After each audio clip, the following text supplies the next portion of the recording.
வானொலியில் நீங்கள் கேட்டு மகிழ்ந்த தென்கட்சி கோ சுவாமிநாதன் ஐயா அவர்களின் இன்று ஒரு தகவல். ஒரே ஒரு ஊரில் ஒரு ராஜா இருந்தாராம். அவர் நிறைய சம்பாதிக்கணும்னு திட்டம் போட்டார். தனக்காக சம்பாதிக்கணும்னு நினைக்கல, தன்னுடைய நாட்டுக்காக சம்பாதிக்கணும் அப்படின்னு நினைச்சார். அரசாங்க கருவூலத்தில் கையிருப்பு குறைச்சலாக இருந்தது. மக்கள்கிட்ட வரி விதிச்சாகணும், வேற வழி இல்லை. ஆனாலும் அந்த ராஜா மக்கள் கஷ்டப்படக்கூடாது அப்படின்னு நினைக்கிறவர். மக்கள் வரியையும் கட்டணும், அதே நேரத்தில் அவங்க சிரமப்படவும் கூடாது. இதுக்கு தகுந்த மாதிரி ஒரு திட்டம் போட்டார். அது பிரகாரம் என்ன பண்ணார்னா, அந்த நாட்டில் ஒரு 3 பெரிய குளங்களை தோண்டினார். அது நிறைய தண்ணீரை நிரப்புனார். அதுக்கப்புறம் எங்கேயோ தேடி பிடிச்சி 3 விதமான மீன்களை கொண்டுகிட்டு வந்தார். அந்த 3 குளங்கள்லையும் விட்டார். அதை ஒவ்வொரு குளத்துலேயும் ஒவ்வொரு விதமான மீன்கள். அந்த மீன்களுக்கு அபூர்வமான ஒரு சக்தி உண்டு. அது எப்படின்னா, அந்த குளத்தில் குளிக்க வர்றவங்களுக்கு அந்த மீன்கள் கடிக்கும் பொழுது வலி ஏற்படுறதில்ல. அதுக்கு பதிலாக மகிழ்ச்சி நிறைந்த ஒரு இனிமையான உணர்வை அவங்க அனுபவிச்சாங்க. அது எப்படின்னா, இந்த முதல் குளத்தில் இருந்த மீன்களால் கடிக்கப்படும் பொழுது ஒரு விதமான இன்ப மயக்கத்தில் திளைச்சிருக்கிறது மாதிரி உணர்வு. இந்த 2வது குளம் இருக்க, அதில் இருக்கிற மீன் கடிச்சதுன்னு வைங்க, மக்களுக்கு எப்படி இருக்கும்னா, கால்களே தரையில் படாமல் அப்படியே ஆகாயத்தில் மிதக்கிறது மாதிரி ஒரு உணர்வு. அதை அனுபவிக்கிறாங்க. 3வது குளத்தில் இருக்கிற மீன் கடிச்சதுன்னா அவங்கெல்லாம் அப்படியே கோடீஸ்வரராக மாறிட்டதாக ஒரு உணர்வு. அதை அவங்களால அனுபவிக்க முடியுது.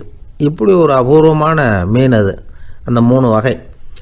இப்படி இருந்தால் மக்கள் அந்த குளங்களில் குளிக்கிறதுக்கு ஆசைப்படாமல் இருப்பாங்களா? அதனால் கூட்டம் கூட்டமாக அலமோத ஆரம்பிச்சிட்டாங்க. ஒவ்வொரு குளத்தின் கரையிலேயும் கியூ வரிசையில் நிற்க ஆரம்பிச்சிட்டாங்க. அந்த நாட்டு மன்னர் என்ன பண்ணார்னா, ஒவ்வொரு குளத்தங்கரையிலையும் ஒரு ராஜாங்க அதிகாரியை உட்கார வச்சார். டிக்கெட்டை அடித்து கொடுத்தார். குளிக்க வர்றவங்க கிட்ட ஒரு குறிப்பிட்ட தொகையை கட்டணமாக வசூலிக்க ஆரம்பித்தார். அவ்வளவுதான். அரசாங்க கருவூலம் நிரம்ப ஆரம்பிச்சுட்டுது. ராஜாங்கத்துக்கு தேவையான பணம் கிடைச்சிட்டுது. இது ஒரு கதை. இதை பற்றி என்ன நினைக்கிறீங்க? அதாவது மக்களுக்கு சுமை தெரியாமலே வரி வசூல் பண்ணுறது நல்லது தானே அப்படின்னு நினைப்பீங்க. ஆனால் இன்றைக்கும் உலகத்தில் பல அரசாங்கங்கள் இதே மாதிரி 3 குளங்களை வெட்டி வச்சிருக்குது. மக்களும் அதில் குளிச்சுக்கிட்டு தான் இருக்கிறாங்க. அது எப்படிங்கிறீங்களா? அந்த முதல் குளம் தான் சினிமா தியேட்டர். அதில் குளிக்கிறவங்க தான் ஒரு விதமான இன்ப மயக்கத்தில் திளைச்சிருக்கிறது மாதிரியான உணர்வை அனுபவிக்கிறவங்க. 2வது குளம் தான் சாராய கடை. இந்த குளத்தில் குளிக்கிறவங்க தான் கால்களே தரையில் படாமல் ஆகாயத்தில் மிதக்கிறது மாதிரி உணர்வை அனுபவிக்கிறவங்க. 3வது குளம் லாட்ரி டிக்கெட். இதில் குளிக்கிறவங்க தாங்கள் அப்படியே கோடீஸ்வரர்களாக மாறினது மாதிரி ஒரு உணர்வு, அதை அனுபவிக்கிறவங்க. இன்றைக்கி பல நாடுகள் இந்த குளங்களை பயன்படுத்திக்கிட்டு தான் வராங்க. ஒரு பூவில் வண்டு உட்காருது. அதில் இருக்கிற தேனை வண்டு எடுக்குது. இந்த சமயத்தில் அந்த பூவுக்கு வலிக்குமா? அதுக்கு வலிக்கிறது இல்லை. அந்த பூவோட மலர்ச்சியும் வளர்ச்சியும் குன்றி போகிறதும் கிடையாது. ஒரு ராஜா மக்கள்கிட்ட வரி வசூல் பண்ணும் பொழுது மக்களுக்கு சிரமமும் தெரியக்கூடாது, அதே நேரத்தை அதனால் அவங்க வாழ்க்கையும் கெட்டு போயிடக்கூடாது. அது மாதிரி வரி வசூல் பண்ணணுமா.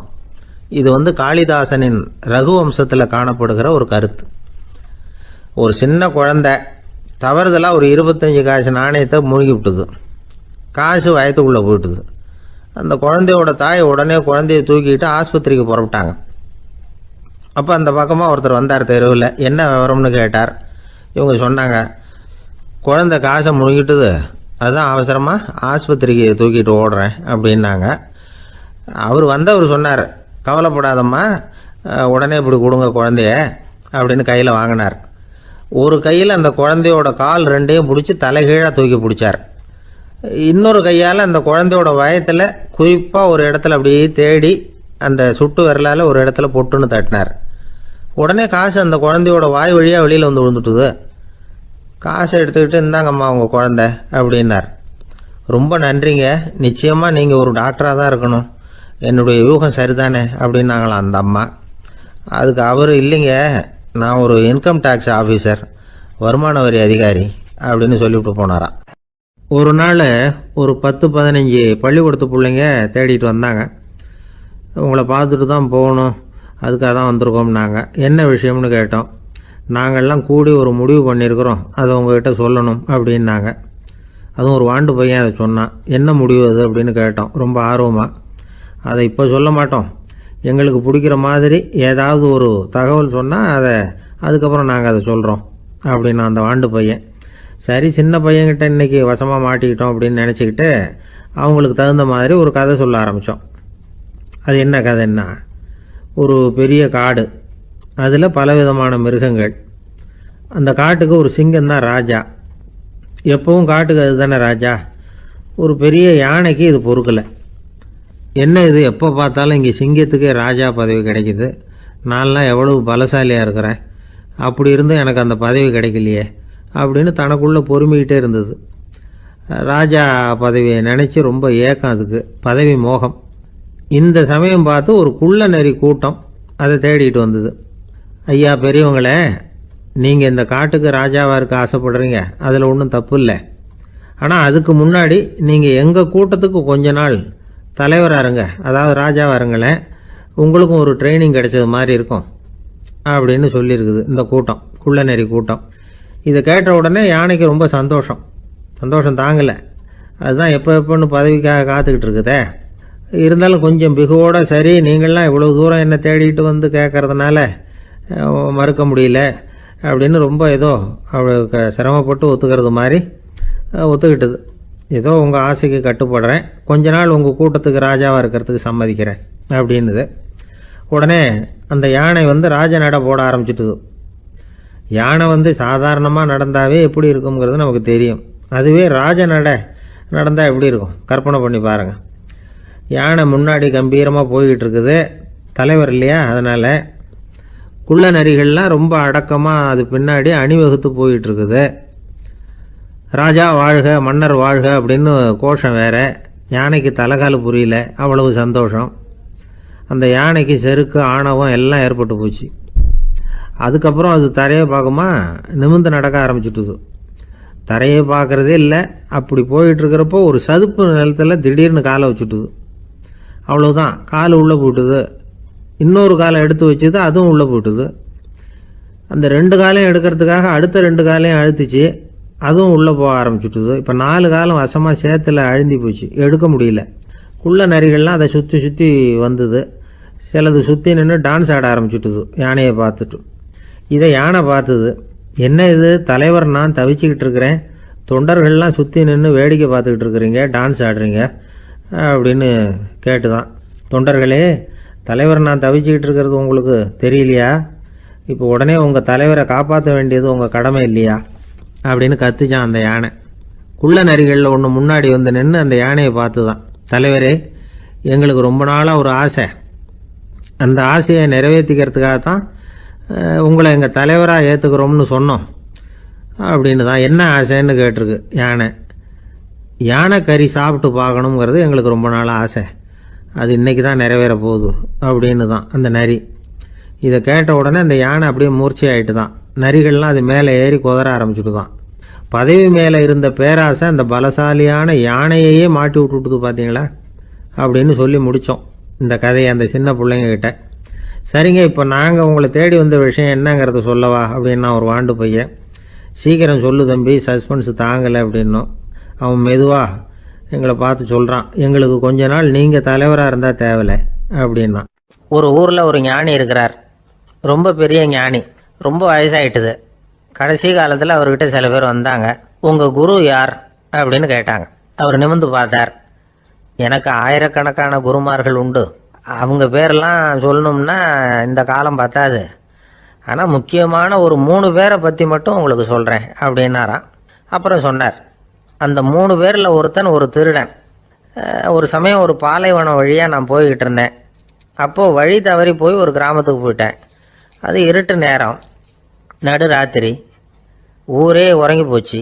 அந்த நேரத்தில் ஒரு ஆள் மட்டும் ஒரு வீட்டு சுவத்தில் ஏதோ பண்ணி உள்ளே நுழையிறதுக்கு முயற்சி பண்ணிகிட்டு இருக்கிறான். அவங்கிட்ட போய் நான் இன்னைக்கு இங்கே எங்கே தங்க முடியும் அப்படின்னு கேட்டேன். அதுக்கு அவன், இந்த ராத்திரி வேளையில் அது ரொம்ப சிரமம், ஒரு திருடனோட உங்களால் தங்க முடியும்னா நீங்கள் என்னோட தங்கலாம் அப்படின்னா. நான் அவங்க கூட 1 மாதம் தங்கியிருந்தேன். ஒவ்வொரு நாள் ராத்திரியும் இப்போ நான் என்னுடைய வேலைக்கு போகிறேன், நீங்கள் ஓய்வு எடுத்துக்கோங்க அப்படின்னு சொல்லிவிட்டு போவான். அவன் திரும்பி வந்த உடனே உனக்கு ஏதாவது கிடச்சிதான்னு நான் கேட்பேன். அதுக்கு அவன், இன்னைக்கு ராத்திரி ஒன்றும் இல்லை, நாளைக்கு மறுபடியும் முயற்சி பண்ணுவேன் அப்படிம்பா. எப்பவும் அவன் நம்பிக்கை இழந்ததே கிடையாது, எப்பவும் சந்தோஷமாகவே இருப்பான். நானும் ரொம்ப காலமாக தியானம் பண்ணிக்கிட்டே இருந்தேன், ஒன்றுமே நடக்கலை. ஆனால் நான் என்ன பண்ணேன் தெரியுமா? மனசு வருத்தப்படும், நம்பிக்கை இழந்துருவேன். அப்போல்லாம் அந்த திருடனுடைய விடாமுயற்சி தான் ஞாபகத்துக்கு வரும். அதனால் அந்த திருடன் எனக்கு ஒரு குரு. என்னுடைய 2வது குரு யாருன்னா அது ஒரு நாய். இது எப்படின்னா, ஒரு சமயம் எனக்கு ரொம்ப தாகமாக இருந்தது. ஒரு நதியை நோக்கி போய்கிட்டு இருந்தேன். அப்போ ஒரு நாயும் வந்தது, அதுக்கும் தாகம். ஓடி வந்து ஆற்றை பார்த்தது. அதோட நிழல் வந்து ஆற்றுல தெரிஞ்சுது. அதை பார்த்ததும் பயந்துட்டுது அது. அதாவது அது தன்னுடைய சொந்த உருவத்தையே கண்டு பயந்தது. அதை பார்த்து குறைக்குது, திரும்பி ஓடிச்சு. ஆனால் அதுக்கு தாகம் அதிகமாக இருந்ததுனால அது மறுபடியும் திரும்பி வந்தது. பார்த்தா மறுபடியும் தண்ணியில் நாயோட உருவம் தெரியுது. இப்படி சில தடவை பண்ணிச்சு. இருந்தாலும் கடைசியில் தண்ணியில் குதிச்சுட்டுது துணிஞ்சி. இப்படி குதித்த உடனே அதோட உருவமும் மறைஞ்சுட்டுது. இதை பார்த்தேன். நான் என்ன புரிஞ்சுக்கிட்டேன்னா, எவ்வளவுதான் பயம் இருந்தால் கூட ஒருத்தன் தைரியமாக காரியத்தில் இறங்கணும் அப்படிங்கிறத புரிஞ்சுக்கிட்டேன். இந்த போதனை அந்த நாய்கிட்ட இருந்து எனக்கு கிடைச்சிது. இது ஒன்று. அடுத்தது என்னுடைய 3வது குரு யாருன்னா அது ஒரு சின்ன குழந்தை. நான் ஒரு சமயம் ஒரு நகரத்துக்கு போனேன். அங்கே ஒரு குழந்தை எரிகிற மெழுகுவத்தி ஒன்று எடுத்துக்கிட்டு வந்தது. நான் அந்த குழந்தைய பார்த்து வேடிக்கையாக கேட்டேன், ஏன் பாப்பா இந்த மெழுகுவத்தியை நீயாவே கொளுத்துனியா அப்படின்னு கேட்டேன். ஆமான்னுது அந்த குழந்தை. சரி, இந்த மெழுகுவத்தி முன்னாடி எரியாமல் இருந்தது, இப்போ எரியுது. இந்த மெழுகுவத்திக்கு வெளிச்சம் எங்கேருந்து வந்தது, அதை எனக்கு காட்ட முடியுமா அப்படின்னு கேட்டேன் அந்த குழந்தைகிட்ட. இதுக்கு அந்த குழந்தை சிரிச்சுக்கிட்டு அந்த மெழுகுவத்தியை ஊதி அணைச்சுட்டுது. அதுக்கப்புறம் என்னை பார்த்து கேட்டுது, இப்போ இந்த மெழுகுவத்தியின் வெளிச்சம் போனதை பார்த்தீங்க இல்லையா, அது எங்கே போச்சுன்னு எனக்கு சொல்லுங்க அப்படின்னுது. அந்த குழந்தை இப்படி கேட்டதும் என்கிட்ட இருந்த ஆணவம் அழிஞ்சுட்டுது. நான் படித்ததெல்லாம் அந்த வினாடியில் சுக்கு நூறாக போயிட்டுது. என்னுடைய முட்டாள்தனத்தை நான் உணர்ந்தேன் அப்படின்னு இவ்வளவும் அந்த ஞானி விவரமாக சொன்னாராம். அதனால் நாம் இன்னார்கிட்டே இருந்து தான் இதை கற்றுக்கணுங்கிறது இல்லை, யாருக்கிட்டே இருந்தும் எதையும் கற்றுக்கலாம். நம்மால் ஒருத்தன் ஒரு நாய் வளர்த்துக்கிட்டோம்னா அந்த நாய்க்கு வால் கிடையாது, யாரோ ஏற்கனவே வெட்டி எடுத்துட்டாங்க. இந்த நாய் தான் சார் எனக்கு குரு, அதுகிட்டே இருந்து கூட நான் பாடம் கற்றுக்கிட்டு இருக்கிறேன் அப்படின்னா. அப்படி என்ன கற்றுக்கிட்டேன் இந்த வால் இல்லாத நாய்கிட்டே இருந்து அப்படின்னு கேட்டோம். நாம் யாருக்கிட்டையும் வாலாட்டக்கூடாது அப்படிங்கிற பாடத்தை அதுகிட்டே இருந்து தான் நான் கற்றுக்கிட்டேன் அப்படின்னா. திருநெல்வேலி மாவட்டத்தில் கோவில்பட்டிக்கு பக்கத்தில் உள்ள ஊர் கடம்பூர். காமராசர் முதலமைச்சராக இருந்த காலம். கடம்பூரில் ஒரு பள்ளி சீரமைப்பு மாநாடு நடக்குது. அந்த பக்கத்தில் உள்ள பள்ளிக்கூடம்லாம் அதில் கலந்துக்குது. கண்காட்சி வேற, ஊர் பூரா விழா கோலம். மறுநாள் மாநாடு நடக்க போகுது. ஆனால் முதல் நாளே மழை பிடிச்சிக்கிட்டுது. மறுநாளும் அது விடாமல் பேஞ்சிக்கிட்டு இருக்குது. காமராசர் காலையிலேருந்து பல்வேறு நிகழ்ச்சிகளில் கலந்துக்கிட்டு சாயந்தரமாக கடம்பூருக்கு வந்து சேர வேண்டியவர். மழை பேஞ்சிக்கிட்டு இருக்கிறதுனால நிகழ்ச்சி ரத்தாயிடுமோ என்னமோ அப்படின்னு எல்லாரும் சந்தேகப்பட்டுக்கிட்டு இருக்கிறாங்க. அவர் கோவில்பட்டி பயணிகள் விடுதியில் இருக்கிறார். கடம்பூர்லேருந்து சில பேர் போய் அவரை சந்திக்கிறாங்க. மழை பெஞ்சிக்கிட்டு இருக்குதே, என்ன செய்யலாம் அப்படின்னு கேட்குறாங்க. மழை பெஞ்சால் நல்லது தானே, அதுக்காக மாநாட்டை எதுக்காக ரத்து செய்யணும்? ஆசிரியர்கள் எவ்வளவு கஷ்டப்பட்டு ஏற்பாடு பண்ண மாநாடு, கட்டாயம் வந்துடுறேன் அப்படின்னாராம் காமராசர். உடனே புறப்பட்டார். மழையை பொருட்படுத்தாத மக்கள் கூட்டம், அது கலையாமல் காத்துக்கிட்டு இருக்கிறாங்க அவ்வளோ பேரும். தலைவர் வந்துட்டார்னு தெரிஞ்சது ஜனங்களுக்கு ஏகப்பட்ட உற்சாகம். ஜனங்கள் அவ்வளவு உற்சாகமாக வரவேற்றாங்க. மாநாடு ஆரம்பமாச்சு. மலர் மாலைகள் மலை மாதிரி குவிய ஆரம்பிச்சுட்டுது. வரிசையாக ஒவ்வொரு கல்வி நிலையம் சார்பாகவும் வரவேற்பு பத்திரம் வாசித்து கொடுக்குறாங்க. என்ன வாசிக்கிறாங்கங்கிறத காமராசர் கூர்ந்து கவனிக்கிறார். ஏகப்பட்ட புகழ் மொழிகள், ரொம்ப பாராட்டி புகழ்ந்து என்னென்னமோ வாசிச்சுக்கிட்டு இருக்கிறாங்க. கொடை வள்ளலே, குணக்குன்றே, மலையே, கடலே, இப்படி தமிழ் மொழியில் பாராட்டுறதுக்கு எத்தனை வார்த்தைகள் உண்டோ அத்தனையும் அதில் சேர்த்துருக்குறாங்க. காமராசர் பொறுமை இழந்துட்டார். போதும் போதும், உங்கள் எல்லாரையும் பார்த்து 2 வார்த்தை பேசிவிட்டு போகிறதுக்காக தான் நான் வந்திருக்கிறேன். எல்லாரும் மழையில் சிரமப்பட்டு நின்றுக்கிட்டு இருக்கிறீங்க, இப்படி என்ன புகழ்ந்து படிச்சுக்கிட்டே இருந்தால் எப்படி அப்படின்னாராம். அதுக்கப்புறம் பேசி முடிச்சிருக்கிறார். மாநாட்டு நிகழ்ச்சிகள் முடிஞ்சதும் இன்னொரு நிகழ்ச்சியில் கலந்துக்கிறதுக்காக புறப்பட்டாராம். ஒரு திறந்த ஜீப்பில் அவரை ஊர்வலமாக அழைச்சிக்கிட்டு போயிருக்கிறாங்க. தெருவில் 2 பக்கமும் ஏகப்பட்ட கூட்டம். அங்கங்கே ஜீப்பை நிறுத்தி ரோஜா மாலை ஜருக மாலை இப்படி போட்டுக்கிட்டே இருக்கிறாங்க. அதையெல்லாம் அப்படி அப்படியே வாங்கி அங்கங்கே நின்றுக்கிட்டு இருந்த குழந்தைகள்கிட்டையும் தாய்மார்கள்கிட்டையும் கொடுத்துக்கிட்டே போகிறார். அந்த சமயத்தில் கூட்டத்துக்கு அப்பால் ஒரு பெரியவர் கையில் ஒரு மல்லிகை சரத்தோடு நின்றுட்டு இருக்கிறார். அவரால் முண்டி அடிச்சுக்கிட்டு முன்னால் வர முடியல. காமராசர் இதை கவனிக்கிறார். அவ்வளவுதான், உடனே நிறுத்தப்பா வண்டியை அப்படிங்கிறார். ஜீப்பு நிற்கிது. டிரைவரை பார்த்து, அதோ பார், அங்கே ஒருத்தர் நிற்கிறார் பார், அவரை இங்கே அழைச்சிட்டு வா அப்படின்னாராம். கூட்டம் வழி விடுது. அந்த பெரியவரை கிட்டத்தில் அழைச்சிட்டு வர்றாங்க. காமராசர் அவரை பார்த்து, வாங்க வாங்க, நல்லா இருக்கீங்களா அப்படின்னு சத்தம் போட்டு உற்சாகமாக விசாரிக்கிறாராம். பெரியவர் கண்களில் கண்ணீர், பேச்சு வரல. மல்லிகை சரத்தை அவருக்கு போடுறார். கொஞ்ச நேரம் அவர்கிட்ட பொறுமையாக பேசிக்கிட்டு இருந்துட்டு அவரை அனுப்பி வைக்கிறார் காமராசர். பெரியவர் போனதுக்கு அப்புறம் காமராசர் பக்கத்தில் இருந்தவங்க கிட்ட சொல்கிறார் அந்த பெரியவரை பற்றி. அந்த காலத்தில் ரொம்ப கஷ்டப்பட்டவர் இவர், ஜெயிலுக்கு போனவர் அப்படின்னு ரொம்ப உருக்கமாக நெகிழ்ந்து போய் சொல்கிறார். இதில் ஒரு விஷயத்தை கவனிங்க. தன்னை புகழ்ந்து படிக்கப்பட்ட வாழ்த்து மடலை படிக்க வேணாம்னு தடுத்து நிறுத்தினார்.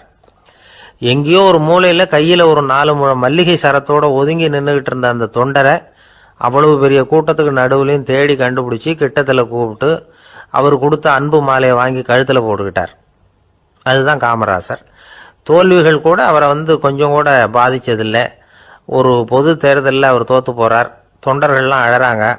அதில் ஒருத்தர் மெதுவாக காமராசர்கிட்ட போய், என்ன தலைவரே, நீங்கள் கூட தோற்று போயிட்டீங்களே அப்படின்னு கலக்கமாக சொல்லியிருக்கிறார். அதுக்கு காமராசர், நான் கூட தோற்று போகிறதுக்கு பேர் தான்ப்பா ஜனநாயகம் அப்படின்னாராம். ஒரு சின்ன பையன் என்னை தேடிட்டு ஓடி வந்தான். ஒரு கதை சொல்லுங்கன்னா, சொந்தமாக எதுவும் தெரியாதே என்ன, உங்களுக்கு சொந்தமாக எதுவும் தெரியாதுன்னு எனக்கும் தெரியும் அப்படின்னா. இந்த பையன் அடிக்கடி என்கிட்ட கதை கேட்குறவன், அதனால் என்னோட ரகசியம்லாம் அவனுக்கு அத்துப்படி. அதனால தான் அவ்வளவு தெளிவாக அடிச்சு விட்றான். சரி, இப்போ என்ன செய்யலாம்னு, பழைய கதை ஏதாவது ஒன்று சொல்லுங்களேன்னா. உனக்கு கிருஷ்ணதேவராயரை தெரியுமான்னு. அவர்கிட்ட நேரில் பழக்கம் இல்லை, ஆனால் அவரை பற்றி புஸ்தகத்தில் படிச்சிருக்கேன்னா. சரி, இவன்கிட்ட மேற்கொண்டு பேச்சு கொடுத்தா நம்மளை ஒரு மாதிரி ஆக்கி விடுவான் அப்படிங்கிறத யூகம் பண்ணிட்டு அவனை உட்கார வச்சு கடைசி வரைக்கும் குறுக்க பேசக்கூடாது அப்படின்னு ஒரு கண்டிஷனையும் போட்டுட்டு அந்த கதையை சொன்னேன். ஒரு சமயம் கிருஷ்ணதேவராயர் சமஸ்தானத்துக்கு ஒரு பெரிய வித்வான் சேர்ந்தாராம். என்னோட போட்டி போடுறதுக்கு இந்த ஊரில் யாராவது இருக்கீங்களா அப்படின்னு சவால் விட்டாராம். அந்த ஊரில் இருந்த பெரிய பெரிய வித்வான்லாம் இது ஏதுடா வம்பா போச்சுன்னு நினைக்க ஆரம்பிச்சிட்டாங்க. யாரும் அந்த ஆளோட போட்டி போடுறதுக்கு தயாராக இல்லை. எல்லாரும் நடுங்கிக்கிட்டு இருக்கிறாங்க. அந்த நேரத்தில் ஒருத்தன் மட்டும் தைரியமாக முன்னுக்கு வந்தான். அது யாருன்னா தெனாலிராமன். அந்த சமஸ்தானத்தில் விகட கவி அவன். என்ன அனுப்புங்க போட்டிக்கு, நான் ஜெயிச்சு காட்டுறேன்னா. உனக்கு அவ்வளவு தைரியம் இருக்குதா அப்படின்னு கேட்டாங்க. தைரியம் மட்டும்தான் என்கிட்ட இருக்குது, ஆனால் தைரியம் இருந்தால் அதிர்ஷ்டம் தேடிட்டு வருங்கிறது எனக்கு தெரியும் அப்படின்னா. அடுத்த நாள் போட்டி ஆரம்பமாச்சு. அந்த பெரிய வித்வான் நின்னார். தெனாலிராமன் எதிரில் நின்னான். அந்த வித்வான் ஒரு விரலை காட்டினார். தெனாலிராமன் பதிலுக்கு 2 விரலை காட்டினான். வித்வான் 3 விரலை காட்டினார். இவன் உடனே 4 விரலை காட்டினான். உடனே 5 விரலை காட்டினார் அவர். தெனாலிராமன் உடனே தன்னுடைய கை முஷ்டியை காட்டினான், கையை மூடி காட்டினான். அவ்வளோதான். அந்த பெரிய வித்வான் கிருஷ்ணதேவராயர் காலில் விழுந்தார். நான் தோத்துட்டேன், என் தோல்வியை ஒத்துக்கிறேன் அப்படின்னு சொல்லிவிட்டார். கிருஷ்ணதேவராயர் அவரை தனியாக அழைச்சிட்டு போய் என்ன நடந்ததுன்னு விசாரித்தார். அந்த வித்வான் விளக்கம் கொடுத்தார். ஆண்டவன் ஒருவன் தான் உண்டுங்கிறத விளக்கறதுக்காக நான் ஒரு விரலை காட்டினேன். அப்படி இல்லை, சக்தியை சேர்த்தா சக்தி சிவன் 2 பேர் உண்டுன்னு உங்கள் வித்வான் 2 விரலை காட்டினார். மூர்த்திகள் 3 பேருங்கிறதுக்காக நான் 3 விரலை காட்டினேன். வேதங்கள் 4ன்னு சொல்லி ஒரு 4 விரலை காட்டினார்.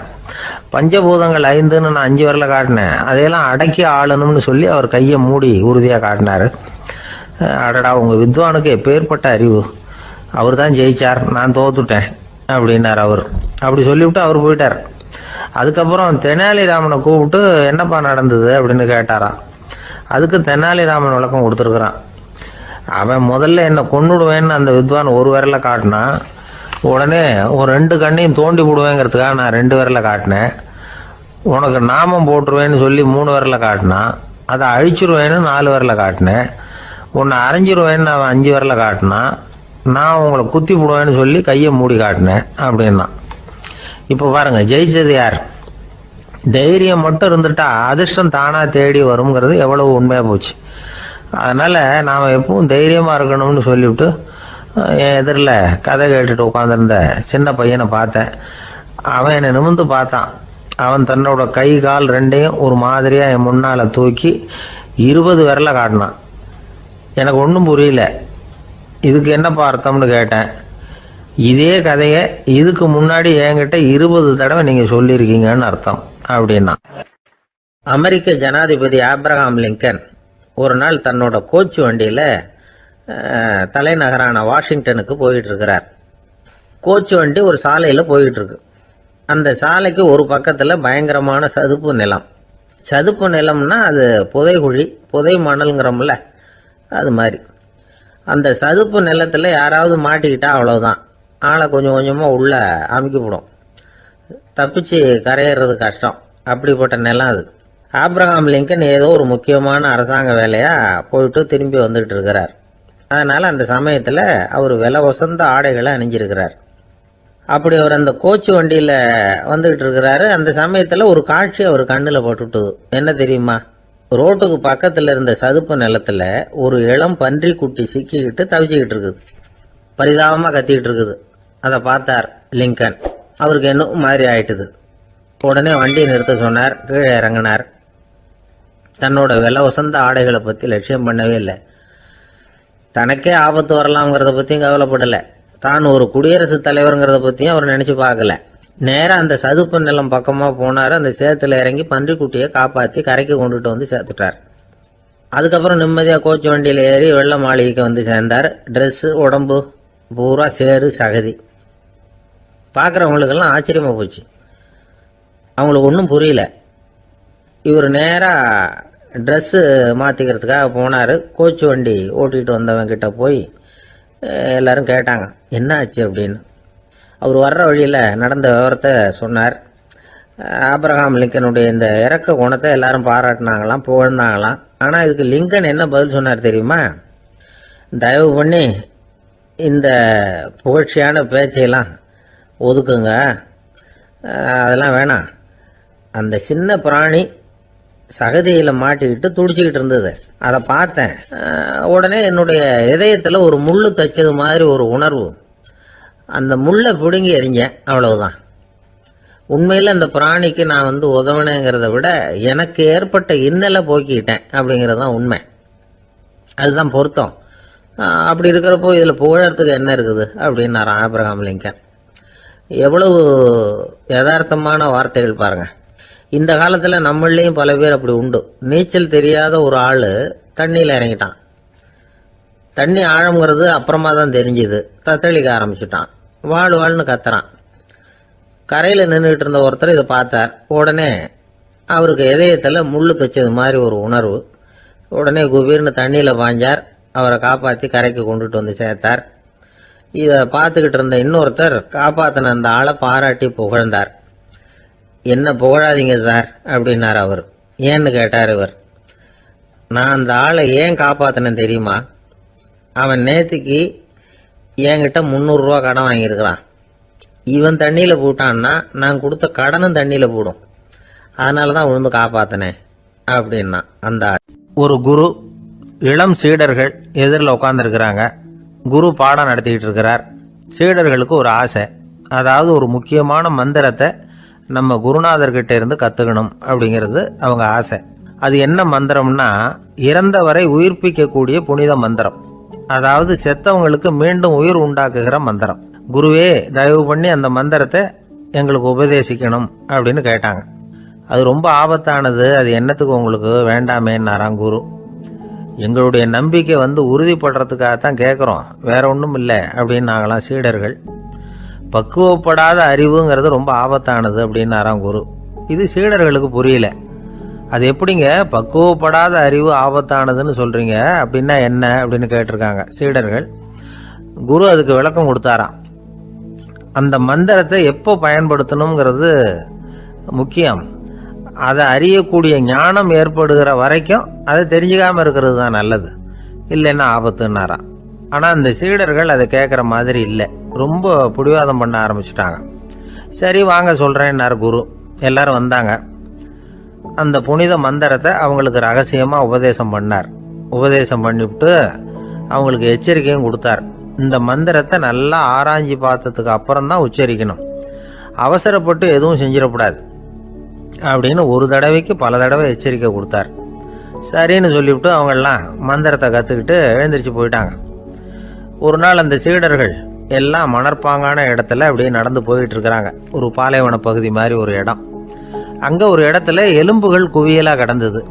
உடனே இந்த சீடர்கள் முன்ன பின்ன யோசிக்காம தியானமும் பண்ணாம அந்த மந்திரத்தோட பயனை சோதிச்சு பார்க்கணும் அப்படின்னு நினச்சிக்கிட்டு அந்த மந்திரத்தை உச்சரிக்க ஆரம்பிச்சிட்டாங்க. அவ்வளோதான். உடனே என்னாச்சு தெரியுமா? அந்த எலும்புகள் எல்லாம் ஓநாய்களாக மாறி அவங்கள துரத்த ஆரம்பிச்சுட்டுது. சீடர்கள் எல்லாம் தலைதெறிக்க ஓட ஆரம்பிச்சிட்டாங்க. ஓநாய்களும் விடலை, அவங்கள துரத்தி பிடிச்சி கடிச்சு கொதற ஆரம்பிச்சுட்டுது. அப்போ தான் அந்த சீடர்களுக்கு குரு சொன்ன அறிவுரையோட அர்த்தம் புரிஞ்சுது. பக்குவப்படாத அறிவு ஆபத்தானது அப்படிங்கிறது. அதனால் இதிலேருந்து நாம் தெரிஞ்சுக்க வேண்டியது என்னென்னா, நாம் நம்ம அறிவை வளர்த்துக்கிட்டால் மட்டும் போதாது, அந்த அறிவை எப்போ எப்படி பயன்படுத்தணும் அப்படிங்கிற பக்குவமும் நமக்கு வரணும். அப்போ தான் வாழ்க்கை நல்லபடியாக அமையும். இல்லைன்னா இடைஞ்சல் தான். இந்த காலத்தில் சில சின்ன பிள்ளைங்களுக்கே அறிவு ரொம்ப பக்குவப்பட்டிருக்குங்கிறத உணர முடியுது. ஒரு சின்ன பையன் பள்ளிக்கூடத்தில் மார்க் லிஸ்ட் கொடுத்தாங்க, வாங்கிக்கிட்டு அவசரமாக வீட்டுக்கு ஓடினான். எதிரில் வந்த ஒருத்தர் கேட்டார், என்ன அவசரம், ஏன் இப்படி வேகமாக ஓடுறேன்னார். எங்கள் அம்மா கிட்ட அடி வாங்கணும், அதுக்காக தான் ஓடுறேன்னா. அடி வாங்கிறதுக்கா இவ்வளவு அவசரம்னார் அவர். அப்படி இல்லைங்க, நான் போகிறதுக்குள்ளே எங்கள் அப்பா வீட்டுக்கு வந்துட்டாருன்னா அவர்கிட்ட அடி வாங்க வேண்டியிருக்கும், அதை அவாய்ட் பண்ணுறதுக்காக இப்படி ஓடுறேன் அப்படின்னு நானும் அந்த பையன். அந்த காலத்தில் அண்ணாமலை ரெட்டியார்னு ஒருத்தர் இருந்தார். அவர் வெங்கனூர் அப்படிங்கிற கிராமத்தில் இருந்தார். அங்கேருந்து விருத்தாசலம் கோவிலுக்கு தவறாமல் போயிட்டு வந்துக்கிட்டு இருந்தார். இடையில வெள்ளாறு. அதில் ஒரு சமயம் வெள்ளம் வந்துட்டுது. இவரால் போக முடியல. அதோட விளைவு வெங்கனூர்லேயே ஒரு கோவில் கட்டணும் அப்படின்னு முடிவு பண்ணார், சிவாலயம். அந்த சமயத்தில் வடநாட்டில் பஞ்சம். அதனால் அங்கே இருந்த பல சிற்பிகள் தென்னாட்டை நோக்கி வர ஆரம்பித்தாங்க. அவங்க வெங்கனூர் வழியாக வர்றது தெரிஞ்சதும் இவர் போய் பார்த்தார். இங்கே ஒரு கோவில் கட்டணும், அதுக்கு நீங்கள் உதவணும்னார். பஞ்ச காலத்தில் இப்படி ஒரு வாய்ப்பு கிடைச்சதில் அவங்களுக்கும் ரொம்ப மகிழ்ச்சி. உற்சாகத்தோடு ஒத்துக்கிட்டாங்க. ஆலய திருப்பணி ஆரம்பமாச்சு. அவங்களுக்கு வேண்டிய எல்லா வசதிகளையும் இவர் செஞ்சு கொடுத்தார். அவங்களுக்கு எந்த குறையும் இல்லாமல் பார்த்துக்கிட்டார். அது மட்டும் இல்லை, ஒவ்வொரு நாளும் அங்கே வருவார். உங்களுக்கு என்ன வேணும், எது வேணும்னு கேட்பார். ஏதாவது குறை இருந்தால் சொல்லுவாங்க, உடனே தீர்த்து வைப்பார். இவரும் கேட்பார், எந்த குறையாக இருந்தாலும் என்கிட்ட சொல்லுங்க அப்படின்னு சொல்லுவார்.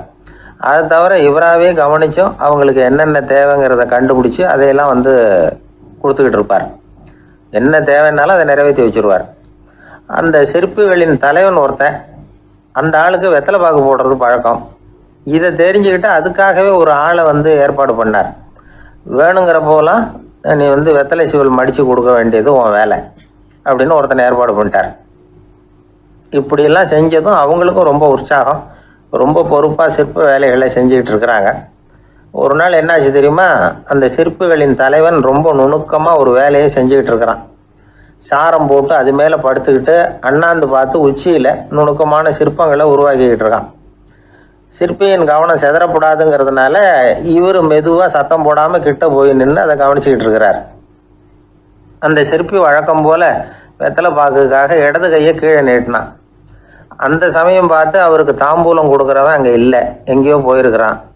அண்ணாமலை ரெட்டியார் என்ன பண்ணார் தெரியுமா? தனக்காக கொடுக்கப்பட்ட தாம்பூலத்தை வாங்கி சிற்பியின் கையில் கொடுக்குறார். அவன் வாங்கி போட்டுக்கிட்டான். இது என்ன இன்னைக்கு வெத்தலை சீவல் வேறு மாதிரி இருக்குது, வாசனை தாம்பூலமாக இருக்குது அப்படின்னு யோசனை பண்ணிவிட்டு கீழே திரும்பி பார்க்குறார். பார்த்தா ரெட்டியார் மறுபடியும் சிற்பி கை நீட்டும் பொழுது கொடுக்கறதுக்காக தாம்பூலத்தை மடித்து வாங்கி வச்சுக்கிட்டு தயாராக நிற்கிறார். சிற்பிக்கு அதிர்ச்சி. உடனே பொத்துன்னு கீழே குதிச்சான். ஐயா, என்ன இது நீங்களா அப்படின்னா. இவர் சொன்னார், நான் ஒன்றும் தப்பு பண்ணலையே, உன்னுடைய கை புண்ணியம் செஞ்ச கை, கோயில் கட்டுற கை, அந்த கைக்கு தாம்பூலம் கொடுக்கறதுல என்ன தப்பு அப்படின்னாராம். ஏற்கனவே பஞ்சத்தில் அடிபட்டு வந்த எங்களை நீங்கள் ஆதரித்ததே பெரிய விஷயம். இந்த செயல் என்னை ஒரு பெரிய கடனாளி ஆகிவிட்டது. ஐயா, எங்களுக்கு உணவு உடை இதை மட்டும் நீங்கள் கொடுத்தா போதும், ஊதியம்னு எதுவும் வாங்க மாட்டோம் அப்படின்னு நானும். அந்த சிற்பி எவ்வளோ வற்புறுத்தியும் எதுவும் வாங்கிக்கலையாம். இந்த செய்தியை தமிழ் தாத்தா டாக்டர் ஊவேசா சொல்லியிருக்கிறார். அந்த காலத்தில் எப்படிப்பட்டவங்கெல்லாம் வாழ்ந்துருக்கிறாங்க பாருங்கள். இந்த காலத்தில் ஒருத்தர் கோவில் கட்டினார், வேலை செய்கிற எல்லாருக்கும் சாப்பாடு போடுவார், சிற்ப வேலை செஞ்சுட்டு சாப்பிட வர்ற ஒவ்வொருத்தர் கையையும் அன்பாக பிடிச்சி முத்தம் கொடுத்து உள்ளே அனுப்புவார். அந்த கைகளுக்கு நீங்கள் கொடுக்குற மரியாதையா அது அப்படின்னு கேட்டாங்க. அது இல்லைங்க, ஏற்கனவே முதல் பந்தியில் சாப்பிட வந்தவன் மறுபடியும் வர்றானான்னு கண்டுபிடிக்கிறதுக்காக கையை பிடிச்சி மோந்து பார்க்குறேன் அப்படின்னாராம் அவர்.